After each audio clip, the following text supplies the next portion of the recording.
Hello guys, আজকের ভিডিওতে কথা বলবো বিটগেট ফিউচার সম্পর্কে। বিটগেট ফিউচার কেন ব্যবহার করবেন এবং এটা ব্যবহারের সুবিধাগুলো কি কি। প্রথমে যে বিষয়টা নিয়ে কথা বলবো সেটা হচ্ছে বিটগেটের ডাইভার্স মার্কেট অ্যাক্সেস। এখানে কিন্তু অনেক ধরনের ক্রিপ্টো, স্টক এবং কমোডিটি ও মেটাল আপনি ট্রেড করতে পারবেন।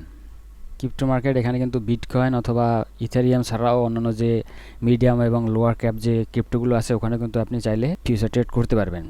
এছাড়াও গ্লোবাল টপ স্টকগুলি কমোডিটি এবং গোল্ড, সিলভার এই টাইপের মেটালে আপনি কিন্তু ট্রেড করতে পারবেন। 2 নম্বর বিষয়টা হচ্ছে এখানে যে ফ্লেক্সিবল লেভারেজ সিস্টেম। আপনি কিন্তু চাইলে দুইটা ইনস্ট্রুমেন্টের জন্য আলাদা আলাদা লেভারেজ সেট করতে পারবেন আপনার প্রয়োজন অনুযায়ী। মার্কেটের অবস্থা বুঝে আপনি কিন্তু যে কোনো সময় লেভারেজ কম বেশি করতে পারবেন। আর লেভারেজ চেঞ্জ করার জন্য কিন্তু আপনার কোনো সেটিংয়ে যাওয়ার দরকার নাই। এটা ট্রেড ওপেন করার যে ইন্টারফেস ওখান থেকেই ওদের লেভারেজটা ইজিলি অ্যাডজাস্ট করা যায়। 3 নম্বরে যে বিষয়টি সেটা হচ্ছে বিটগেটের lower minimum opening size requirement.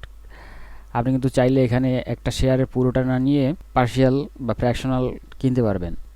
Exchange যেটা হয়, ধরেন একটা এনভিডিয়ার শেয়ার আপনি কিনবেন, সেক্ষেত্রে কিন্তু আপনাকে পুরো শেয়ারটাই কিনতে হবে। 0.1 লট মানে একটা শেয়ার। সেক্ষেত্রে আপনার অ্যাকাউন্টে যদি $10 থাকে আর ওই শেয়ারের দাম যদি হয় $200, সেক্ষেত্রে কিন্তু আপনি ম্যাক্সিমাম একটা শেয়ারই নিতে পারবেন এবং ওই শেয়ারের দাম যদি $10 পড়ে যায় তাহলে কিন্তু আপনার অ্যাকাউন্ট জিরো হয়ে যাবে এবং ওই ট্রেডটি ক্লোজ হয়ে যাবে। আপনি এখানে কিন্তু চাইলেও কিছু করতে পারবেন না এখানে। বাট বিটগেটে আপনি কিন্তু চাইলে একটা পুরো শেয়ার না নিয়ে আপনি কিন্তু 0.5 শেয়ার নিতে পারেন। এর ফলে যেটা হবে, আপনার যে রিস্ক টলারেন্স সেটা বাড়বে।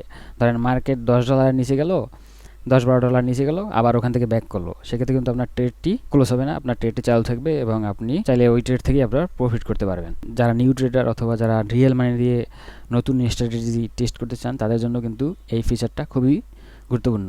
এগুলোও কিন্তু আপনি এক্সচেঞ্জ সেকেন্ড অ্যাকাউন্টে করতে পারবেন, বাট ওখানে কিন্তু আপনার ইনস্ট্রুমেন্ট লিমিটেড, আপনি কিন্তু অনেকগুলো ইনস্ট্রুমেন্ট ওখানে পাবেন না। 4 নম্বর যে বিষয়টি সেটা হচ্ছে ক্রস এবং আইসোলেটেড মার্জিন মোড সিলেক্ট করা।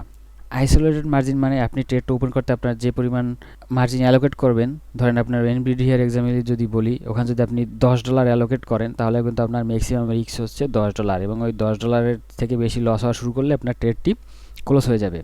বাট ক্রস মার্জিনে যেটা হয়, আপনার $10 থেকে বেশি লস হলেও আপনার ওই ট্রেডটা ক্লোজ হবে না যদি আপনার অ্যাকাউন্টে টাকা থাকে, মানে আপনার পুরো পোর্টফোলিওটাই কোলাটারাল হিসেবে ব্যবহৃত হয়। সো এখানে আপনি চাইলে কিন্তু যে কোনো মুড আপনার সুবিধা মতো পিক করতে পারবেন। 5 নম্বরে যে বিষয়টা নিয়ে কথা বলবো সেটা হচ্ছে এখানের ইজি ডিপোজিট এবং উইথড্রয়াল। যেহেতু এখানে P2P আছে, তাই আপনি চাইলেই বাংলাদেশের যে কোনো ব্যাংকে অথবা বিকাশ, নগদ, রকেটে টাকা ডিপোজিট এবং উইথড্র করতে পারবেন। এছাড়াও কিন্তু আপনি যে কোনো এক্সটার্নাল ওয়ালেট অথবা এক্সচেঞ্জে খুব সিকিউরলি টাকা ট্রান্সফার করতে পারবেন। ধন্যবাদ গাইজ, এই ছিল আজকের ভিডিওটি যদি ভালো লাগে অবশ্যই একটি লাইক দিবেন এবং এই চ্যানেলটি সাবস্ক্রাইব করে সাথে থাকবেন।